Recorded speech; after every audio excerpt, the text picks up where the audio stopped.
evening. We're all invited to take another terrifying journey into the world of mystery, suspense, and terror. Let's turn on all the lights, lock the doors and windows, sit back and enjoy this evening's chilling tale.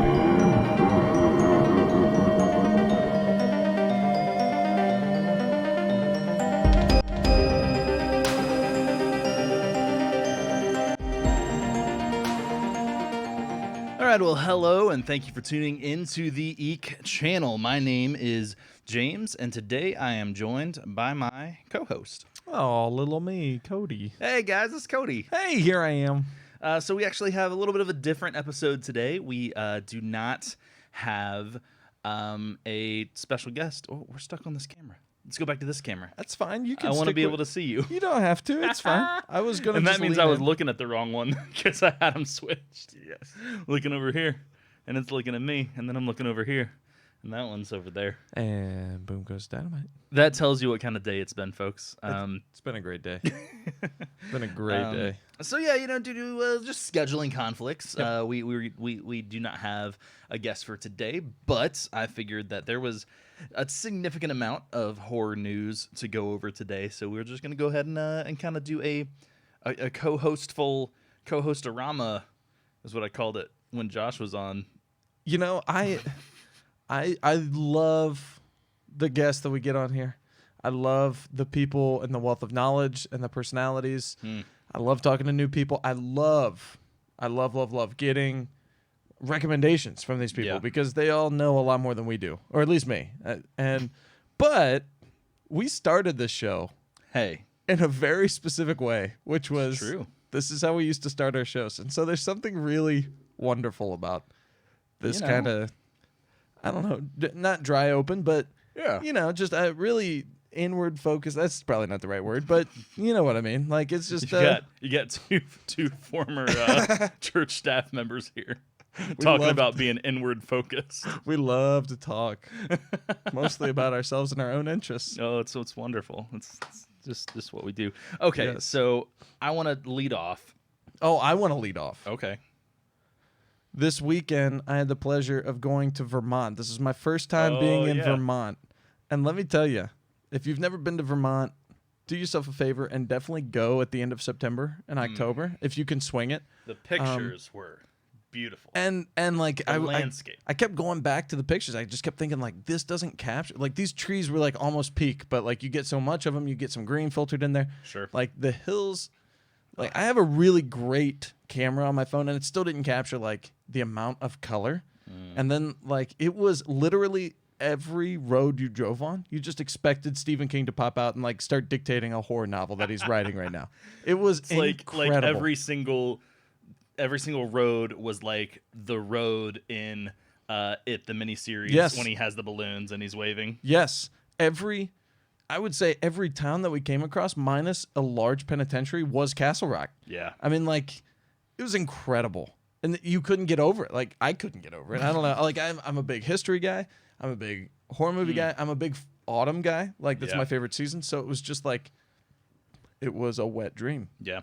Too far? There is maybe never too far. Never too far. There's something insanely special about New England. I lived in Connecticut for a few years growing up and got a taste of it then. But you know, we would vacation at Cape Cod and stuff like that. So but even like Baltimore, I mean, you know, they're called the Ravens because of Edgar Allan Poe. Yeah. And H.P. Lovecraft also lived in Baltimore. And so it's like, I didn't realize that. Yeah, this really old area of America is that whole section is kind of a hotbed of like horror influence. And I can't tell you, like, I kept telling my friends and family who were there and like the people who know horror movies are like, oh yeah, absolutely. Everybody's so nice. Not like East Coast assholes that you find in the cities. Like they're nice kind of backwoods people. Right. And like creepy nice. And then you know the history of like the witchcraft and the Puritan semi-cultist movements. Right. And like the fact that there's no town over like, I don't know, 500 people in most of, and not. I mean, obviously there's large cities. There's a few, but there's still not many. But like, I mean, compared to I mean, and I hate to give Ohio any more credit, but you look at a state like Ohio that has 5-6 major metropolitan areas, and then you look at Vermont, New Hampshire. Yeah, like maybe they have a city. Yeah, and it was like you just tootle on down the road, and a couple miles you hit like 6 or 7 houses, and you're like, oh, there's probably something here. And there'd be a post office and a real town square, like a real town square with nothing in the middle, and like 3 of the like Shaker style churches. Right. And it's like, oh, get me out of here. I'm not sure how long I want to be here. Somebody's gonna stick me here for eternity. I bet trick or treating is really cool though. Oh, I bet it's epic. And I'm gonna go back. So like, this is definitely. Like I said, me and my wife, we're school teachers. If it wasn't for a wedding, we wouldn't have been able to swing it in October. Right. Go. Do it. Do yourself a favor. You're going to be spooked out. If you get the chance to watch some scary movies or go on some tours, like even better, like going on some tours. Even though they're cheesy, like I really get a kick out of like the ghost tours and stuff. Not so much in like the really touristy areas when you're in like, even like Gatlinburg has some of that stuff, and I'm like, oh, that's stupid. But like in some of those smaller towns, like they'll do like little historical ghost tours and stuff, and like those are really interesting. Yeah, yeah. Because even here, like they do when they open up the old jail, and you get to go down there. It's creepy as hell, and it's like Dillinger was housed in that jail at one time, and this is fucking weird. Like, it's weird. Love it. Okay, so that's all I wanted to start off with. It was great, and I get. I'm not a writer. I get why Stephen King would live there if he's a horror writer. Yeah. I get it. Yeah, it's weird that there is, I mean, at least those 3 big horror influencers have been from that area, and not much else seems to really draw you there, Yeah. Like, I don't know. It's interesting. It's great. I have always wanted to do Salem for Halloween.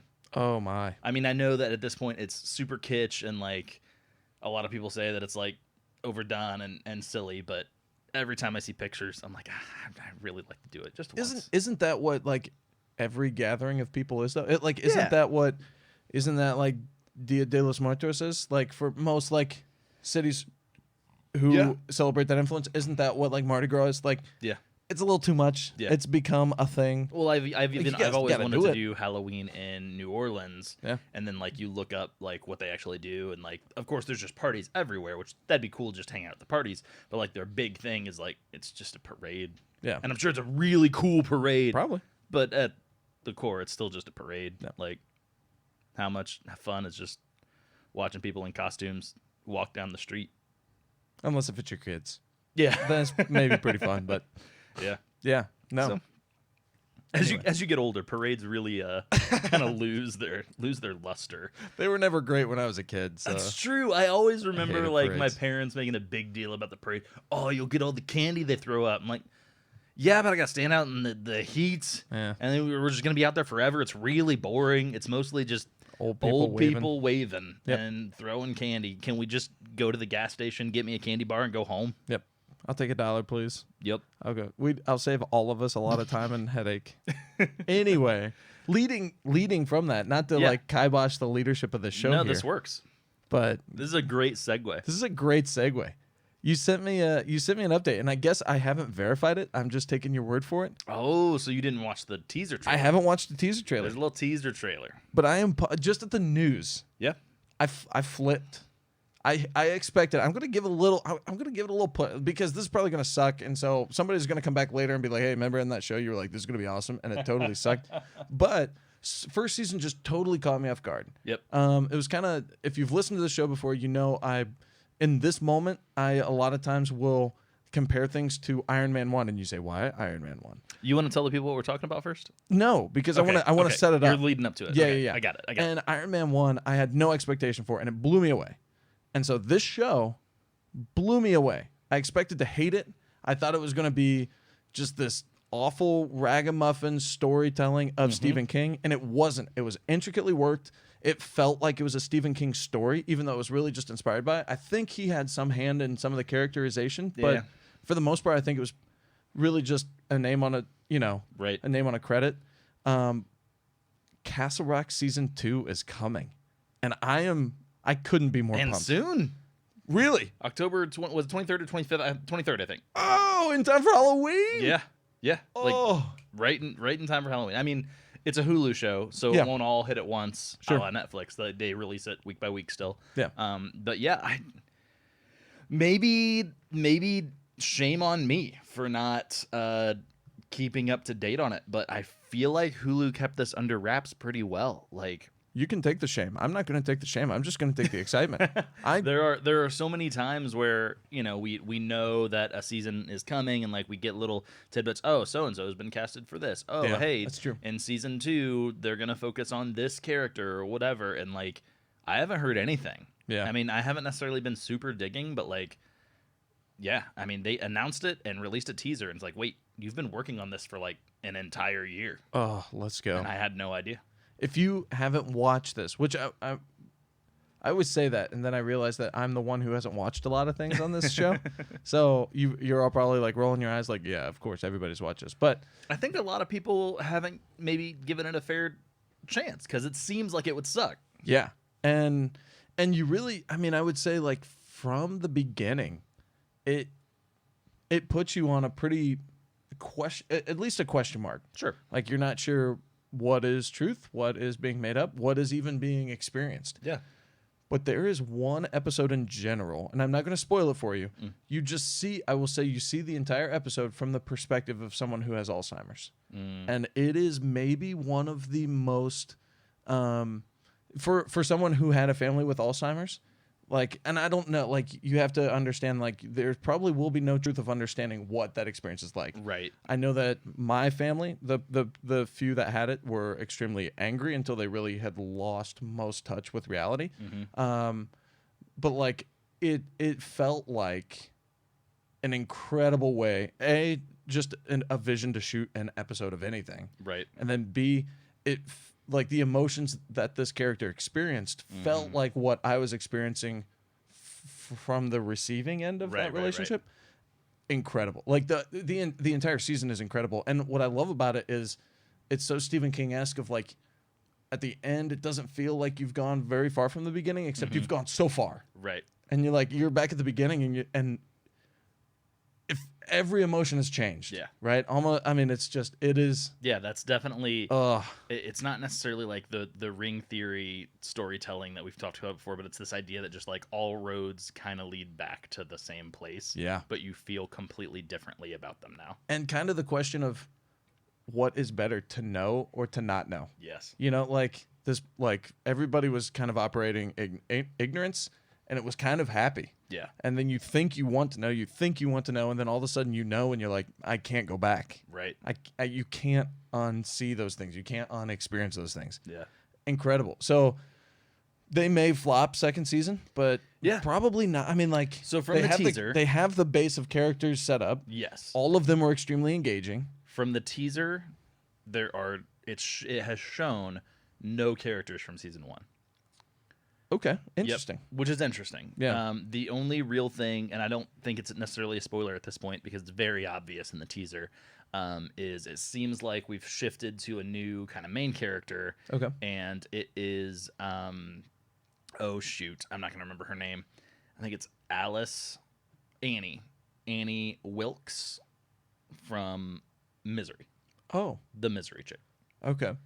Seems to be our lead this time around. So they're going with a new batch of characters. And maybe. maybe not a whole new batch, but at least like they even have kind of tagged it as like Mercy comes to Castle Rock October 23rd, Let's go. which is really interesting. Yeah. And so it's kind of fun because I don't know. So if you don't know, essentially what Castle Rock Yeah, is I guess we should have explained that a while it's ago. this kind of amalgamation of a bunch of Stephen King characters put into the same universe, which his books kind of tie themselves together in a way that Kind of do that. it yeah. could be anyway. But what's interesting about Castle Rock is it's kind of like fresh interpretations Yep. of these characters. So it doesn't always necessarily hold too tightly to, if you see crap, I'm trying to remember the name of that one chick that it's Danielle. She's like Danielle Torrance. Yeah. And it's like Danny Torrance. Yeah. But she's a female. It's like a gender bent version, and then it's like it's not like oh, this is the exact Danny Torrance that experienced The Shining in the exact same way as in the books. It's not necessarily telling it that way, but it's sort of an interpretation of the character, and it's really interesting for those of you who may or may not know comic books, and that's why I love that we can talk about this. Yeah. Is it's very similar to how Bill Willingham wrote Fables. Absolutely. It's literally Fables with Stephen King characters. Absolutely. I couldn't have said it better. And like what one thing that's really engaging though is like it gives you enough to think that you know where the story may go. Yeah. Or the bends they may take. And then when they don't, it's like kind of exciting. It's not annoying. Like sometimes you watch like multiverse movies or read multiverse comic books and you're like, they left the script and you get kind of frustrated about it. You know, and for those of you who have no idea what Fables is, I mean, think of it as that shitty show Once Upon a Time, but with Stephen King characters. And that's a great example of a bad version of a bad way to execute this concept. Yep. Yeah. So, and yeah, if I guess not to get on a comic book thing, but if you haven't read Fables, James hooked me to it. And it's incredible. And thank goodness for the ACPL because now I can go and pick up most of the copies of the series. But shout out to Jeremy Weeks, my former assistant manager at Half Price Books, because he got me turned on to Fable. Yes, let's go. Jeremy, I don't know if you listen, but you're the best. You're the best, Jeremy. And we like they even leave questions of we think we know that the main character may be the what's his name from It, the clown. What's the clown's name? I can't remember. Pennywise. Thank you. Because it's the same character as the new Pennywise. Like it's the same actor. That's right. Bill Skarsgård is in Castle Rock. I forgot about that. And like it's kind of alluded like, oh, maybe this is Pennywise's.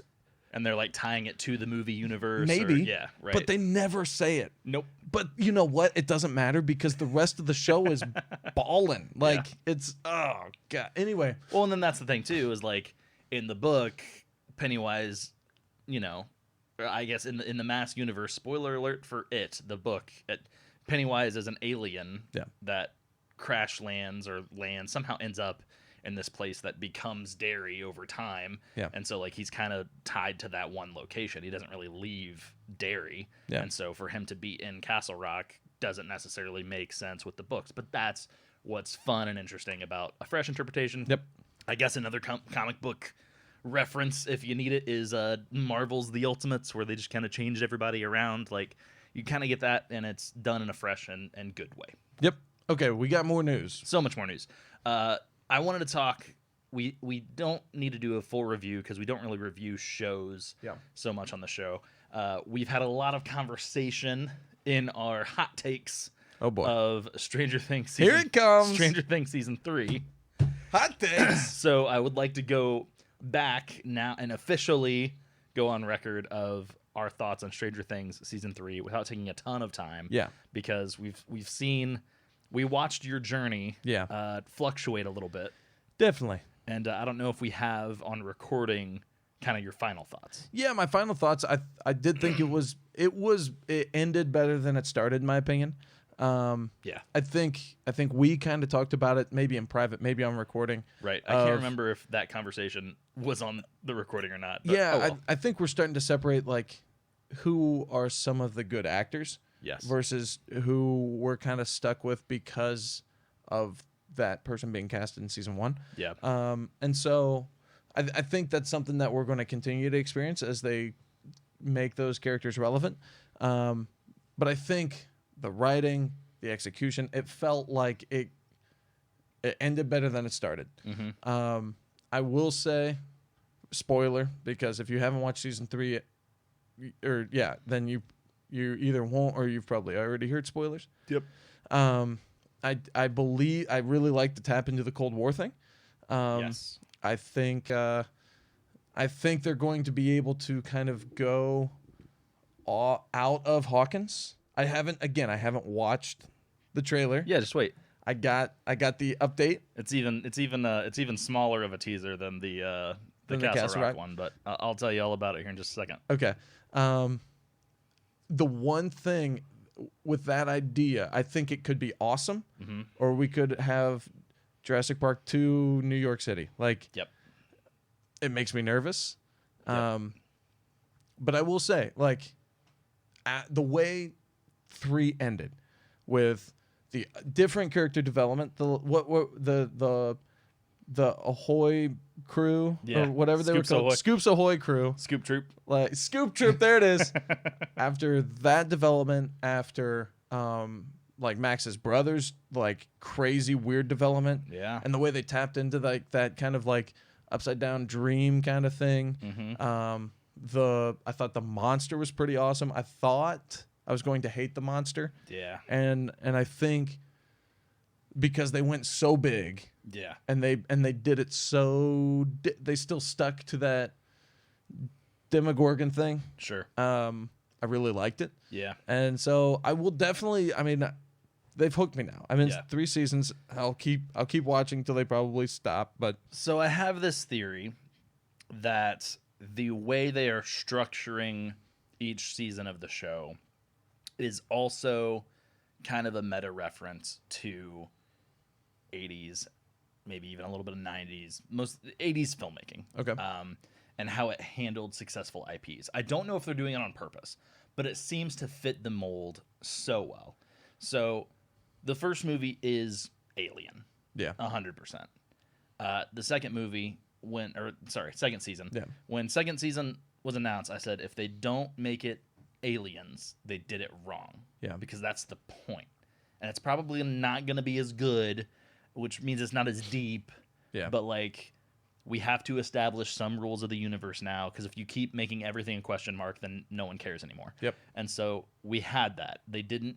There wasn't like 50 Demogorgons running around mowing them down with machine guns, but we had the little Demodogs, and we had that multiple smaller monsters. A lot more action happened in season 2. and more mind power all people. the mind power people, which I don't think that's what they're called, but yeah, that's I'm all right. just going to go on record now with my statement. Those people are never coming back into the show. I hope not.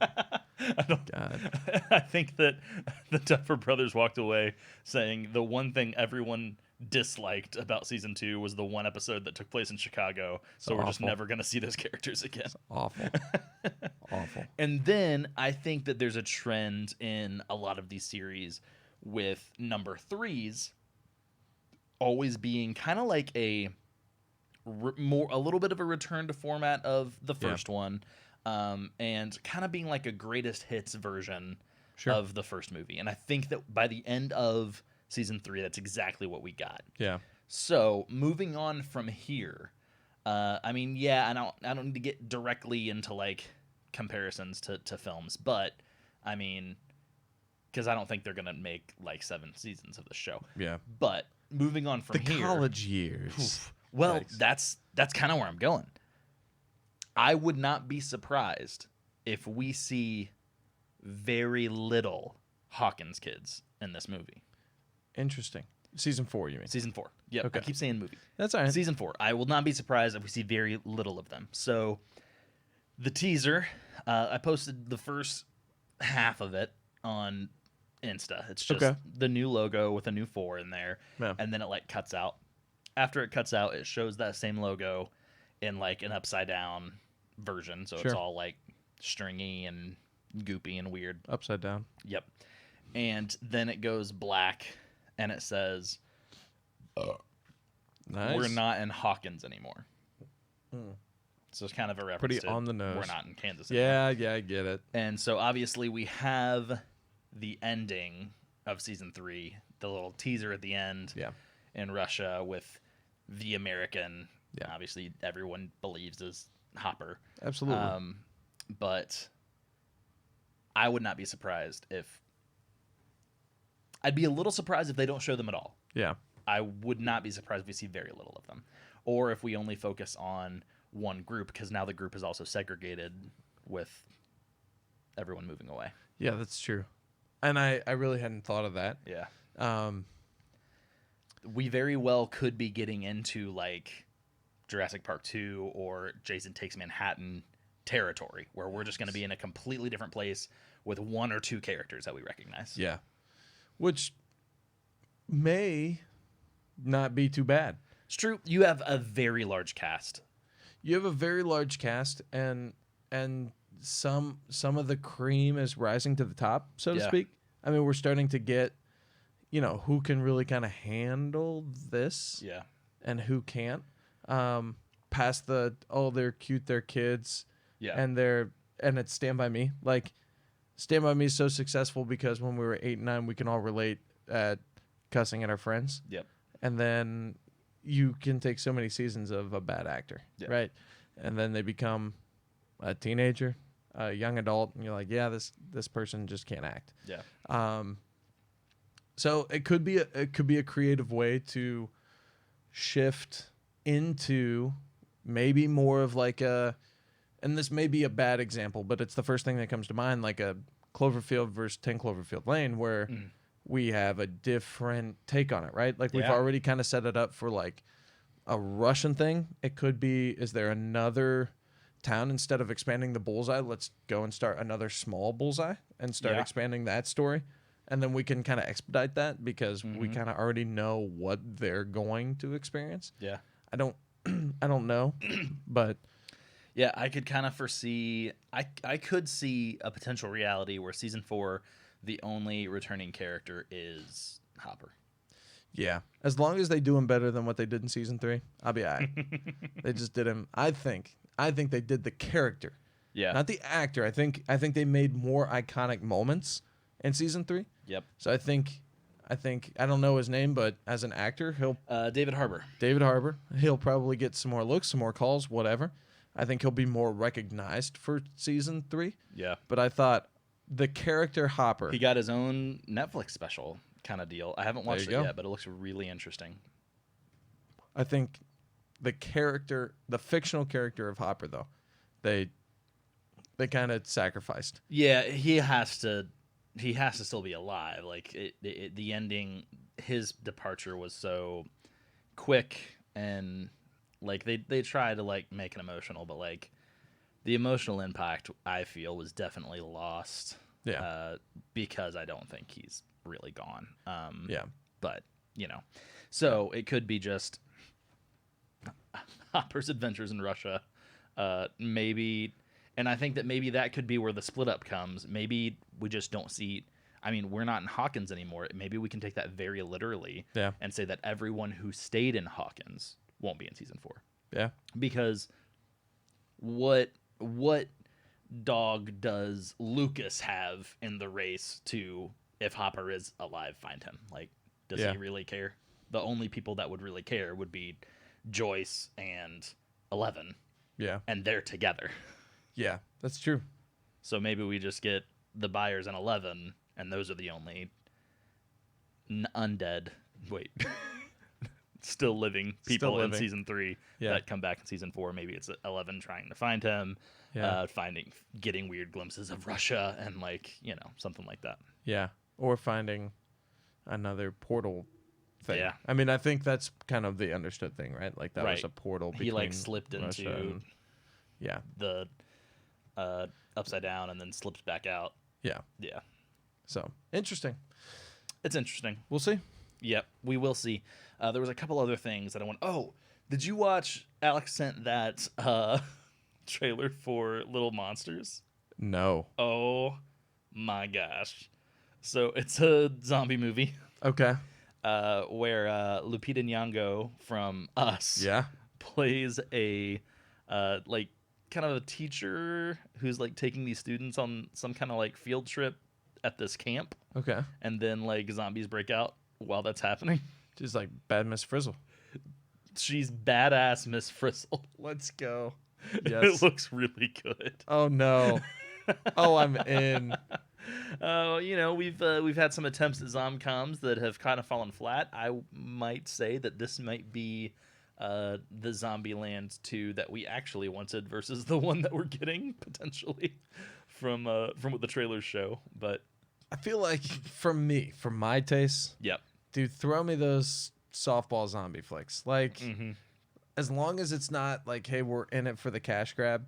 Right. I'm in. Yeah. It's one of those genres I know that it's come and maybe gone. Yeah.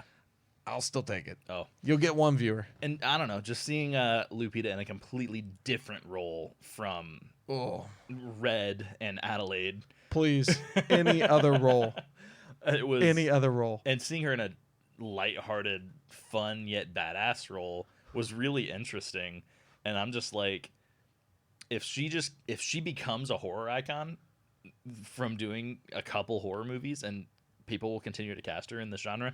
I know a lot of actors hate that, but like that would make me really happy. Dude, I know this is not a review on us, but I still have like some of those faces, the laugh, like some of that stuff. I still have like, I won't call them nightmares, but like it's just like these little flashes of like, oh I need my to God. show you on the Blu-ray. There is a special feature where they're kind of just documenting the fact that she doesn't, when she gets into red mode, she doesn't break character. Ew. Just in fear of kind of like losing it. Yeah, you know? sure.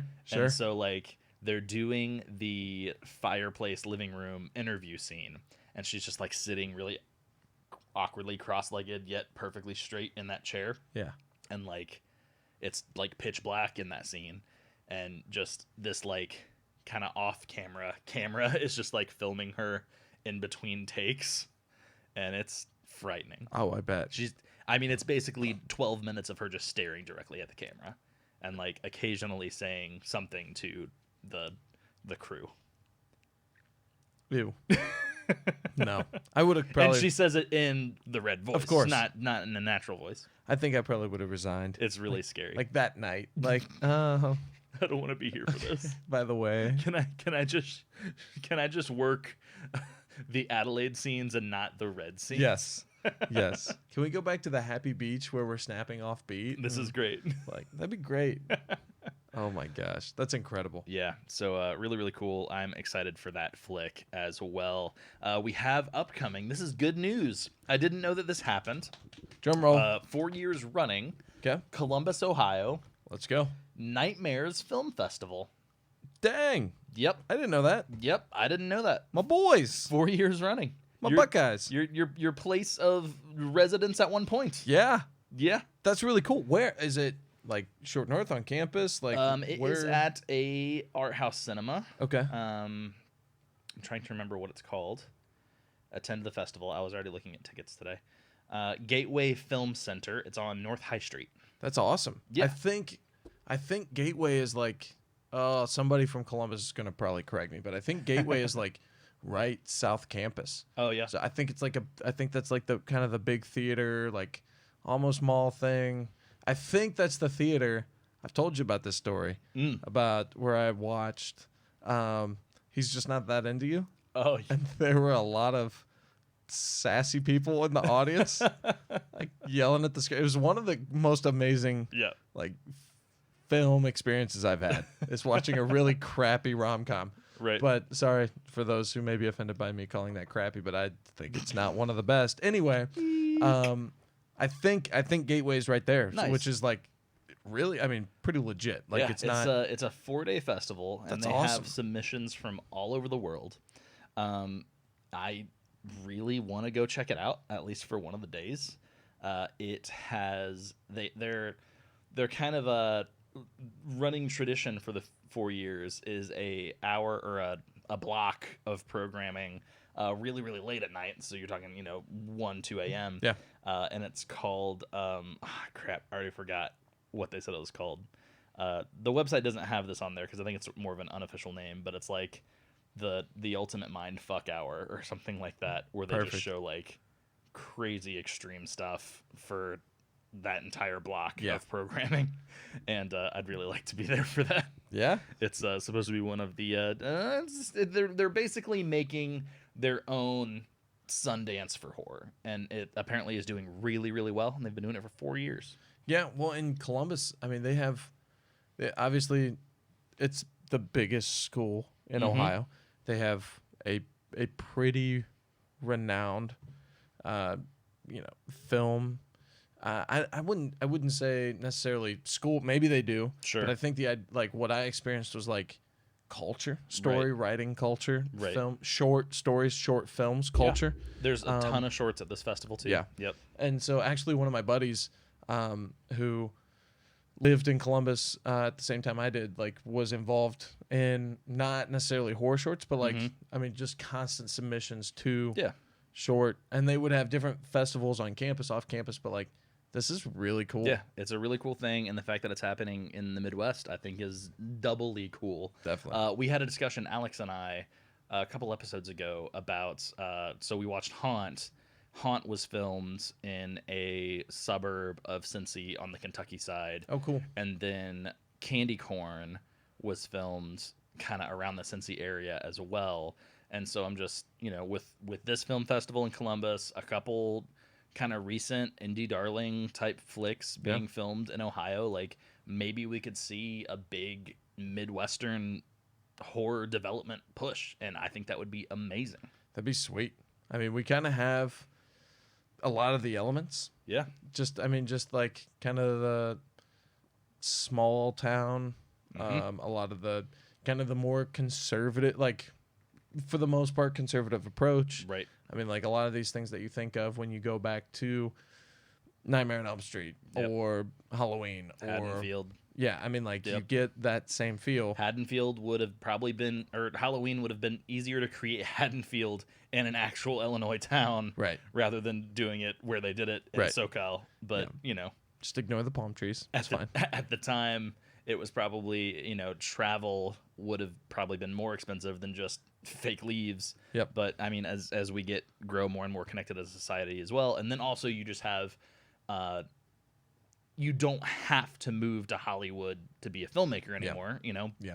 We talked to Kelly Hughes on here a few episodes ago as well, who's in the Pacific Northwest making films himself. Like you don't necessarily have to do that if you want to do the Michael Bay approach. Like, yeah, that's probably where you need to be. But if you're just making horror films for your own artistic expression, like you can do that in other parts of the country. And so I think that it is really cool that there's a little bit of action happen, and even if it's not in Fort Wayne, somewhere somewhat Midwest. Fort Wayne adjacent, because there's been a lot of nothing film wise happening around here for a long time. Yeah. So When I feel like we're both kind of guys who have been around more the Midwest than just Fort Wayne. Like we're both, and when you call yourself a local, we're probably pretty new to that idea. That's true. I mean, you were Missouri, Virginia, East Coast. I was Ohio, Michigan, now Indiana. Right.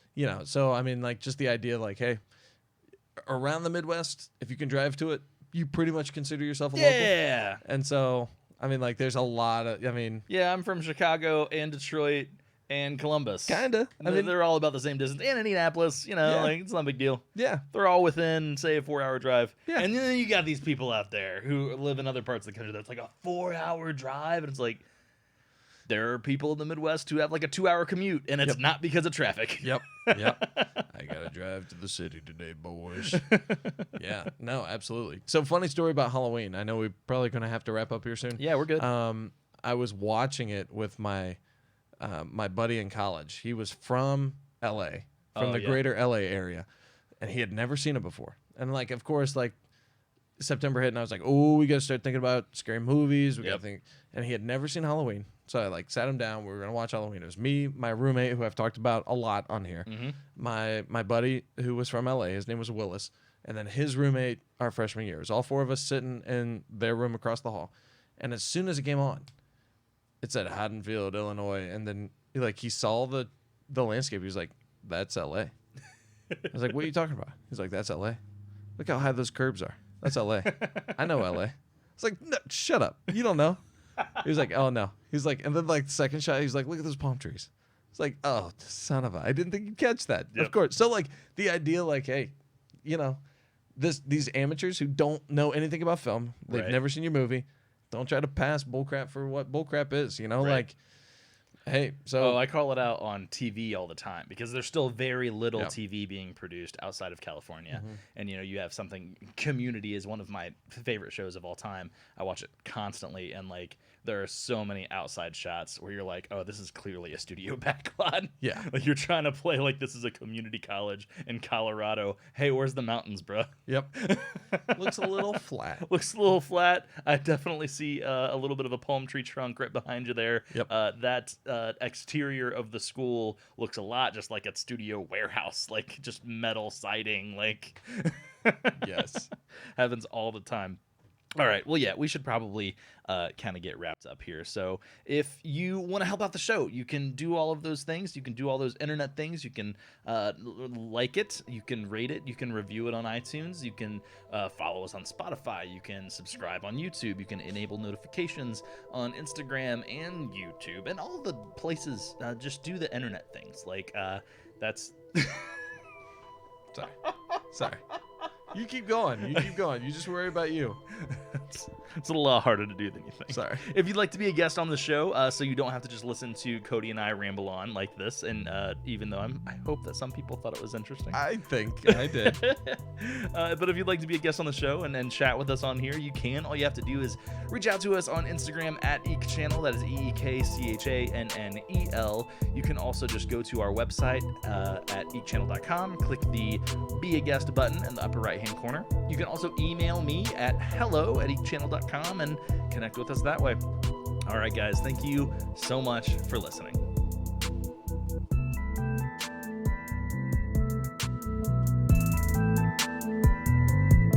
This has been a production of Eek Channel.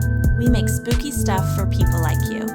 You can discover more content like this at eekchannel.com or find us on Instagram, Twitch, YouTube, Facebook, all the places. And don't be shy, we like making new friends.